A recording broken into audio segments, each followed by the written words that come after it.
Welcome to the Epic Company Culture Podcast, where your host, Josh Sweeney, will give you, the business leaders, HR professionals, and company culture aficionados, the knowledge you need to take your company culture to the next level. Hello, my name is Josh Sweeney, and welcome to the Epic Company Culture Podcast. Today, we're going to be talking about quality time from management. Before I get started, I'd like to thank Prototype Prime for this amazing podcast space. If you haven't visited Prototype Prime, they are a technology co-working space in Peachtree Corners, Georgia, and I recommend that you check them out. The other day, I was reading an article on Forbes from Robert Glazer, and the article, I believe the title was What It Means to Choose Company Culture Over Growth. And it was a great article, had lots of amazing points, but I really honed in on one section, which was coffee with the CEO. So they talked about this concept where many people in the organization got scheduled to have coffee with the CEO. It's a really interesting concept to me because a lot of times you don't get to spend time with the CEO of an organization one-on-one over coffee, and you definitely don't get the time unless they are, you are their direct report. So, if you're one of the 3 or 5 managers that report to the CEO, you're going to get a lot of time. Other than that, you virtually get none in a lot of organizations, or not virtually none, you get zero. And again, really interesting concept because you see a lot of different ways that this plays out in an organization and in company culture. So in this one, they give the ability for employees to access the leadership in a quality way, in a sit down over coffee. And we see this in different ways with with organizations' open door policy. That's probably a term that's been thrown around pretty liberally over the years. And what I've generally found is it's the open door policy kind of gives a false sense of openness. Some companies are great at it. Some companies, it kind of comes across as almost fake. One of the organizations that I worked in, you definitely had the open door policy, but it was an open door policy to your manager, which means if you need anything, you can go to your manager. But if you went into another section of the company and went to a different manager, then you weren't following the chain of command or whatever other nuanced items that you get when you get management, ego, and all kinds of other things involved in what I would consider, again, a false open door policy. Something to think about and talk about for the future. Now, the coffee with the CEO, the thing I liked about that, again, is strong commitment from the management team and the CEO who decides to make time for somebody who is not their direct report. I think this is also a really interesting message and a strong commitment from a manager who decides to take one-off time with an employee outside of the normal concepts of a quarterly review or a monthly review or any of those other situations, almost to sit down just to get to communicate with their employer or the people that report to them on a more human level and an open level. So lots of good concepts there. Now, early on in my career, I took a few tactics to try and uncover what really was that management style. Was this really an open door policy, or was that fake? Who could I get access to? And one of the things that I did is, as a young, ambitious employee, not sure if this was a great route or not, but I often tested the company culture without even realizing it. The first example I have was at Internet Security Systems. So at Internet Security Systems, I believe there were around 1,000 people at the time that I worked there. And the CEO was Tom Noonan. Founder was Chris Klaus. And I sent an email probably 6 months into the role. And I sent an email to Tom Noonan, who I'd never met.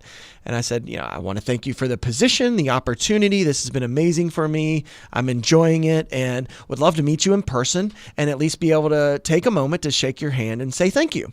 So, not requesting too much time, no agenda at hand or anything like that. Just really, hey, I want to thank you. Now, what happened there was I got this email response back from what was probably an assistant or somebody on his team that said, Tom's not available. He's traveling a lot. He's very busy. But what we can do is we can set up a meeting with Chris Klaus. Now, Chris Klaus is an amazing entrepreneur, a well-known security professional in Atlanta. And they set up that meeting.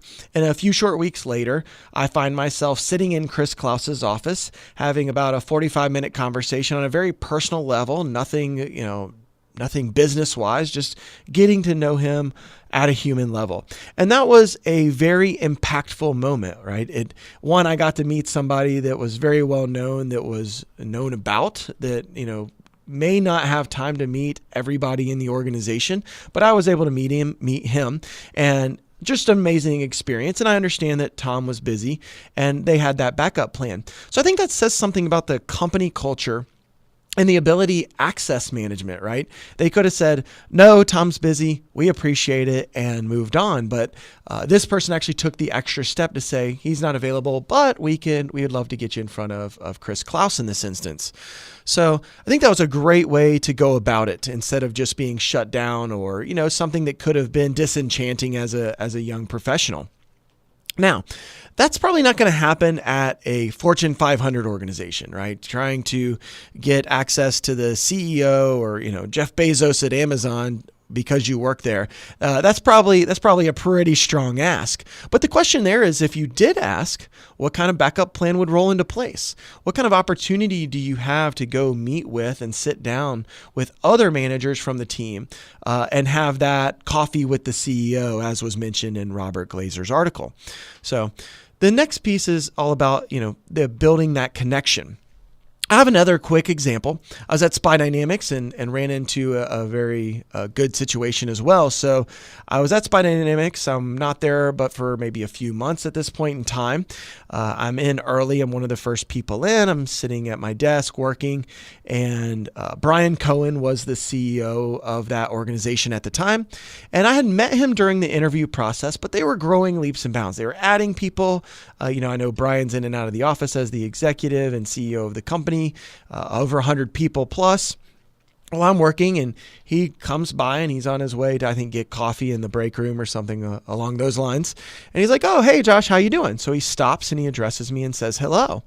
And I was kind of caught off guard, I would say, a little bit, because one, they're hiring a number of people, and I just didn't have the expectation that he probably knew who I was. And so that meant a lot, that he knew me, my name, who I was, as well as, he stopped to chat for a few minutes and then went on to go get his coffee.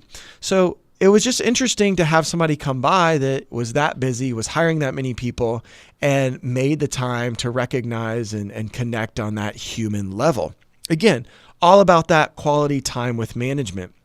So what I want to leave you with is, in your organization, what little gifts of time can you implement that are going to change somebody's day?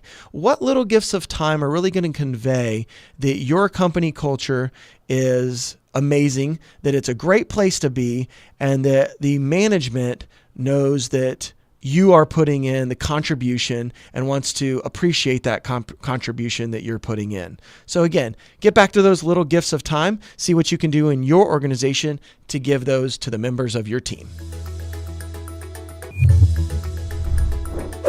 Thank you for tuning in to today's episode of the Epic Company Culture Podcast with Josh Sweeney. If you enjoyed this content, please subscribe on iTunes, SoundCloud, or Stitcher. For additional content and transcripts, visit epicculture.co. If you have questions or topics you would like us to address or expand on, tweet us at epicculture1 or email at podcast@epicculture.co.